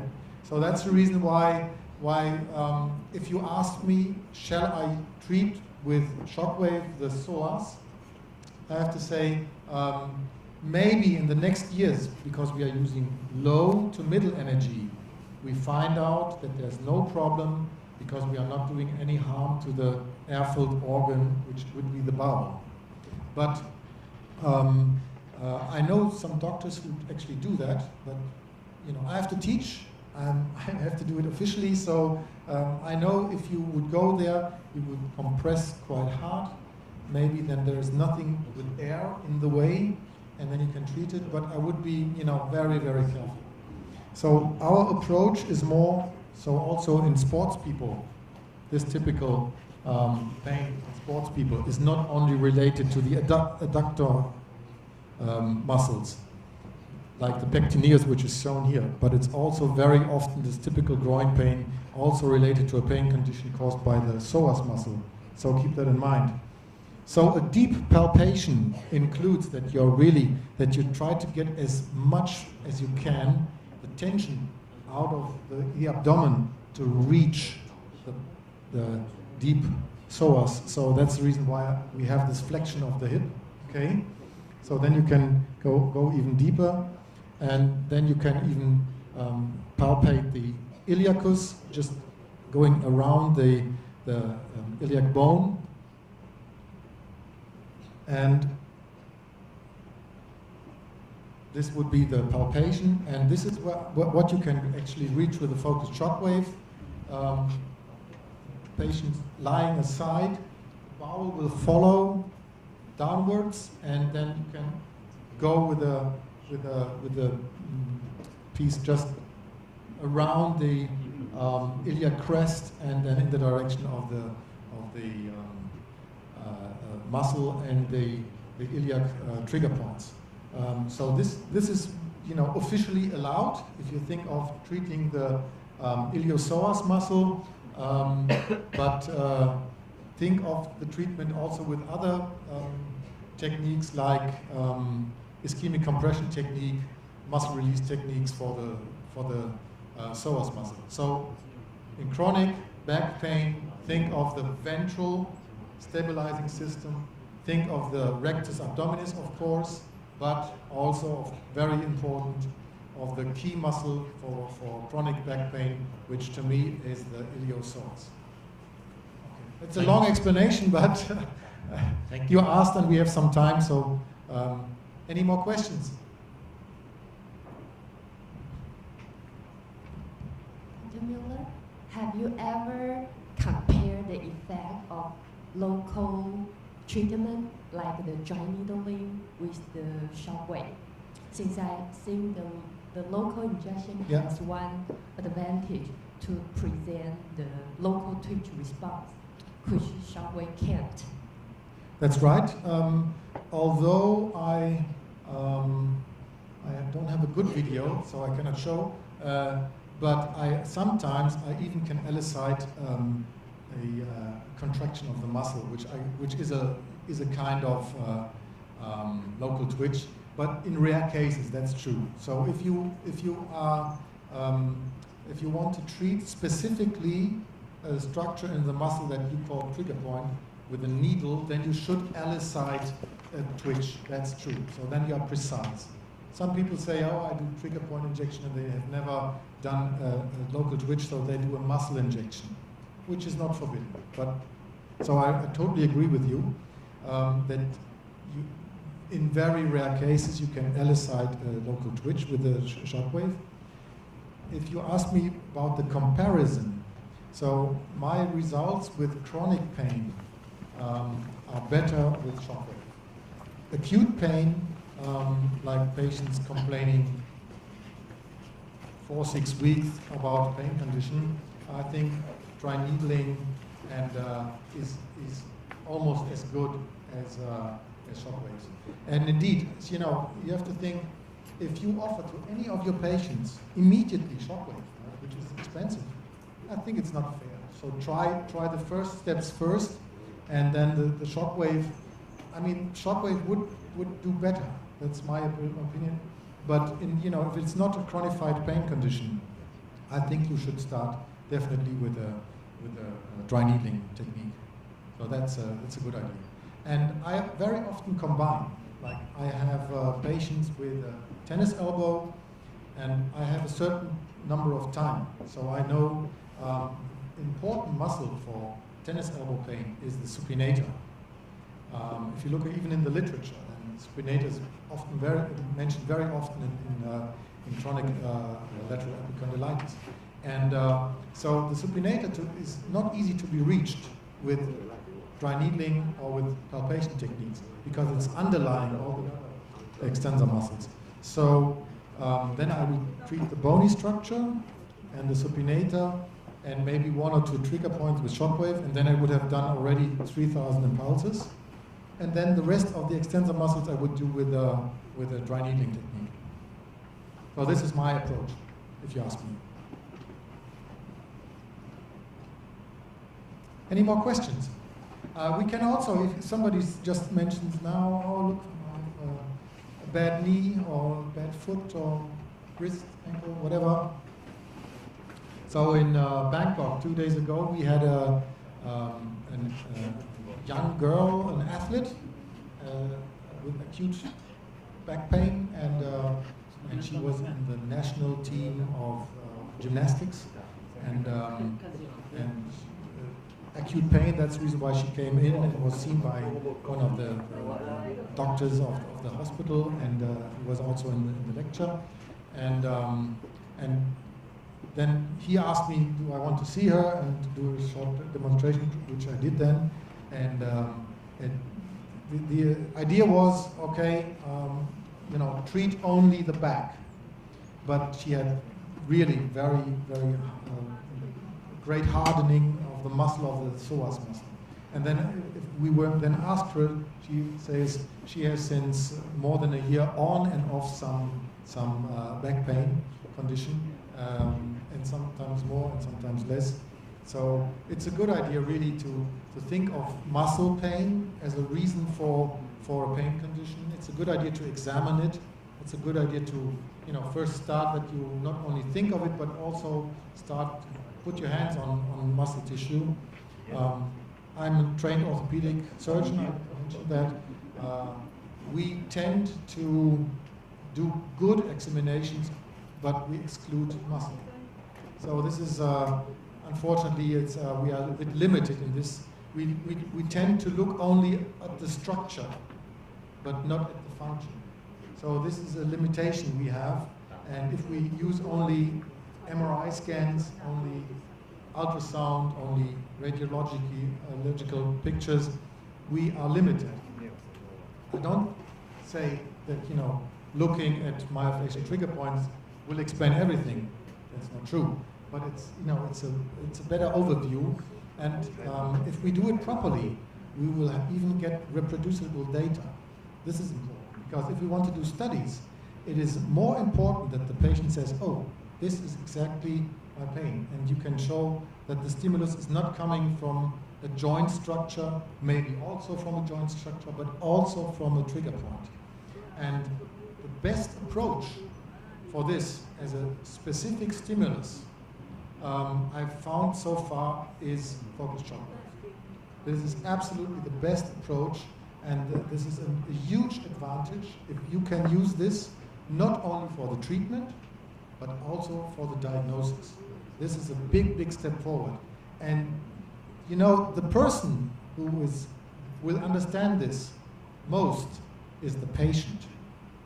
The patient will look at you in a much different way if you can reproduce his pain condition. Then really he will follow the treatment you will offer. Absolutely, because you understand his pain. So this is the talk, the official, but you know, I'm here now and we can follow. My flight is at 11:30, So we have some time. Dr. Müller, do you want to make application for one case? You know, you can make till 8 o'clock. We can make everything you want me to. 有谁比如说想志愿 questions? Or you know, you were explaining about your patient. I hope I gave you an idea what will be maybe the next step. So if somebody else wants to show up with maybe what I can also mention is we do education in Germany, where there is there's of course a educational program, and so I think it's sometimes it's not so bad that other people have already like I've learned it all as well, that they have already in mind how to teach this matter, and it's quite a good idea, because then you have, you know, a more open-viewed approach to your patients. So maybe within the next years we will see again, and you would like to take part in one of the educational lectures then. So thank you very much. It was a pleasure to be here, and thanks for the invitation and for the hospitality that we were able to be in the hospital. Thank you. Thank you. 接着下我们今天的那个研讨会就到这边结束。那接着下来由我们新光医院的史主任做最后的 ending。感谢大家坚持到最后。